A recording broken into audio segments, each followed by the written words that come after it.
Hello and welcome to this screencast which explains how to calculate isotope patterns for molecular ions in mass spectrometry.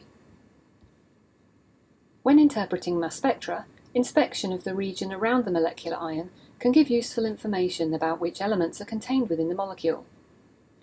Elements exist as different isotopes, which means they have the same numbers of protons and electrons, otherwise they would be different elements, but have different numbers of neutrons. Since most of the mass of an atom is contained in its protons and neutrons, which weigh 1 atomic mass unit each, this means that different isotopes of elements have different masses. For example, carbon has the isotopes carbon-12 and carbon-13. Carbon-12 has 6 protons and 6 neutrons, and so weighs 12 atomic mass units. Carbon-13 has 6 protons and 7 neutrons, so weighs 13 atomic mass units. Nitrogen and oxygen also have higher isotopes. Mass spectrometers can detect these isotopes separately because of their different masses. Therefore, the molecular ion region of a mass spectrum shows the main molecular ion plus a series of smaller ions at higher masses due to the higher isotopes.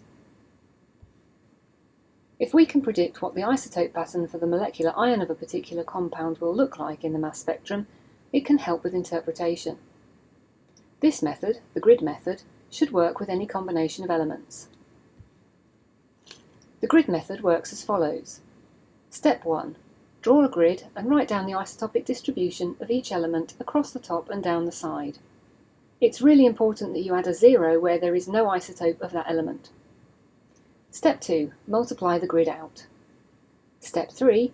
Add the diagonals.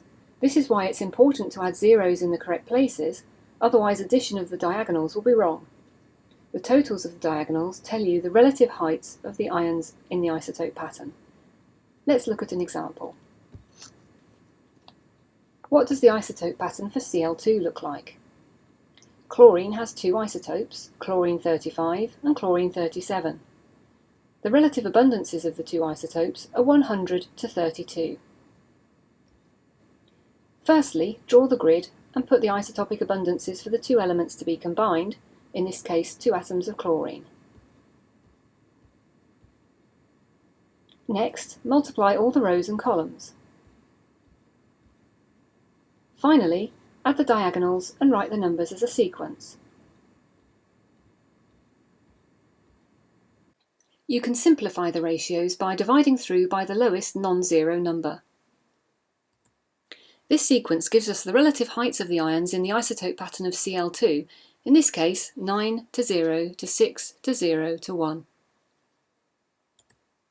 Now we need to label the axis with the correct masses for these ions. The first ion in the sequence, in this case the one with a relative height of 9, will have a mass corresponding to the lowest combination of all the isotopes present. In this case the lowest isotope of chlorine is chlorine-35, so the mass of the first ion will be 35 plus 35, which equals 70 daltons. Each subsequent ion in the pattern increases in mass by 1, so the next ion, with an abundance of 0, has a mass of 71. The ion with a relative height of 6 has a mass of 72, and so on. We can now label the axis of our sketch with the correct masses. The grid method can also work on more complicated combinations. If you need to combine more than 2 elements, then you'll need to do the calculation in more than one grid, using the answer from the first in the second, and so on. Let's look at the example of Cl2S.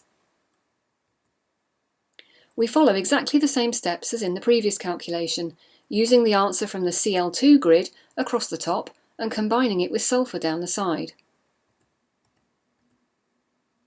Multiply the rows and columns, and add the diagonals as before, writing the results in a sequence.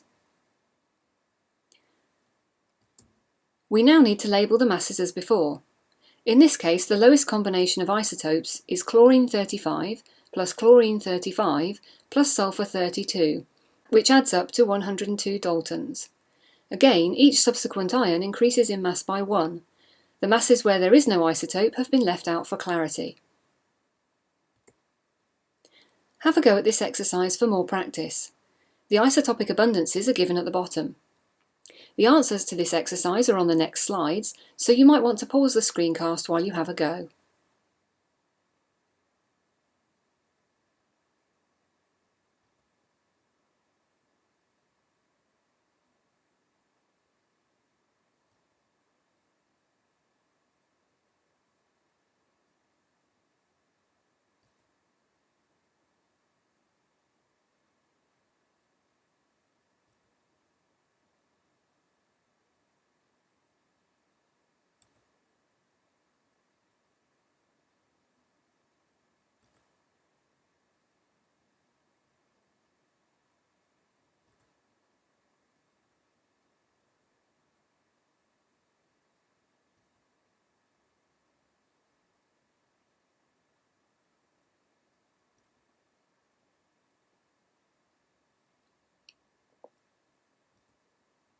Thanks for watching, and look out for more resources coming soon on the Analytical Science Tutor channel.